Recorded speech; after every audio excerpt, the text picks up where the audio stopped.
In the book of nestled among songs of lament and praise, lies Psalm 29, a hymn that explodes with the raw power and majesty of God.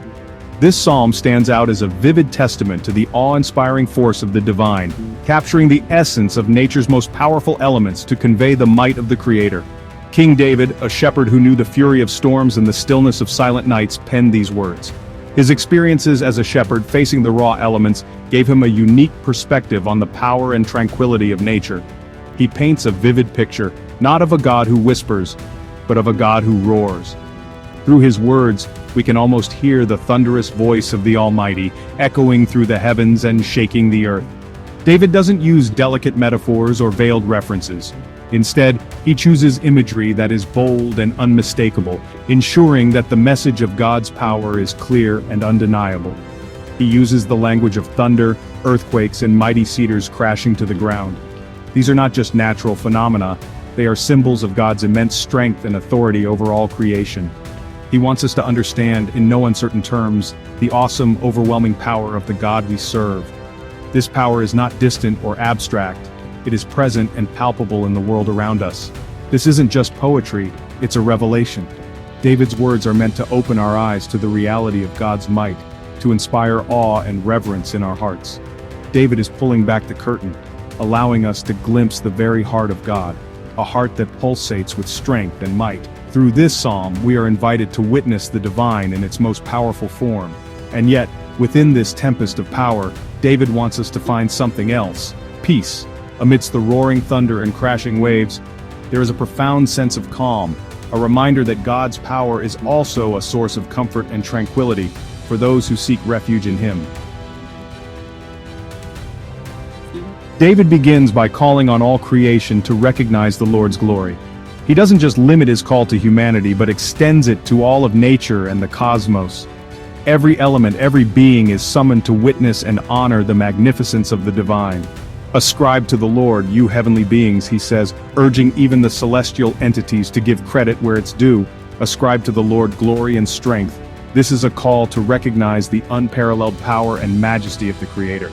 He doesn't just address humans. His call is universal, encompassing all realms of existence. He calls upon the angels, the unseen forces of the universe, to acknowledge God's might. These celestial beings, often hidden from our sight, are also part of this grand chorus. Then the imagery turns dramatic. The scene shifts to the raw, untamed power of nature. The voice of the Lord is over the waters. It echoes across the vast expanses of the seas. The God of glory thunders, his voice resonating like a mighty storm. The Lord thunders over the mighty waters. His presence is felt in the chaos and the calm. Imagine a raging storm at sea, waves crashing against each other, the sheer force of nature on full display. The wind howling like a beast, a relentless force that cannot be tamed. Yet above it all, louder than the thunder, more powerful than the wind, is the voice of God. It cuts through the noise, commanding attention. He is not just present in the storm, he is the master of it, he is in command of it. With a word, he can calm the fiercest tempest. He speaks, and the earth trembles. His voice has the power to shake the very foundations of the world. He commands, and the tallest trees fall. Nothing can stand against his will. This is not a God to be trifled with. His power is absolute and awe-inspiring. This is a God to be revered. In his presence we find both fear and solace, a reminder of the divine force that governs all. But God's voice is not always a roar. It doesn't always come with thunder and lightning shaking the earth beneath our feet. Sometimes it's a whisper in the silence of our hearts, a gentle murmur that only we can hear when we quiet our minds and open our souls. Sometimes it's the gentle nudge that guides us towards his purpose, a subtle push in the right direction, helping us to make decisions that align with his will. Sometimes it's the still, small voice that speaks peace to our anxieties. It calms the storm within us, bringing a sense of tranquility and assurance. David reminds us that God's power isn't just about spectacular displays of force. It's not always about the grand gestures or the miraculous events. It's about the strength he gives us to face our own storms, the inner fortitude to stand firm in the face of adversity, knowing that we are supported by a higher power. The Lord gives strength to his people. The Lord blesses his people with peace. This peace is not just the absence of conflict, but a deep, abiding sense of well-being. This is the heart of the psalm. It speaks to the core of our relationship with God. a relationship built on trust and love. Yes, God is powerful, awe-inspiring, mighty. His presence can be felt in the grandeur of nature and the vastness of the universe. But that power is not meant to intimidate us. It's not meant to make us feel small or insignificant. It's meant to empower us, to give us the courage to reach new heights and to achieve our dreams. It's meant to give us hope. Hope that no matter how dark the night, the dawn will always come. It's meant to remind us that even in the midst of life's fiercest storms, we are not alone. We are always under the watchful eye of a loving God who guides and protects us.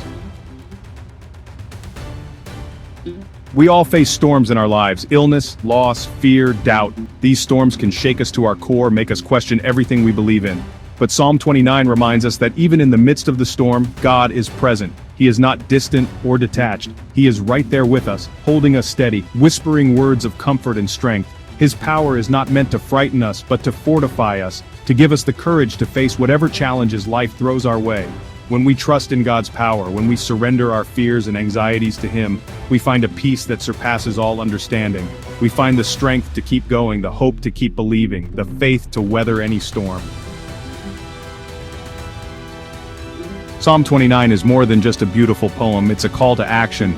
It's a reminder that the God who spoke the universe into existence, the God who commands the winds and the waves, is the same God who hears our prayers and sees our tears.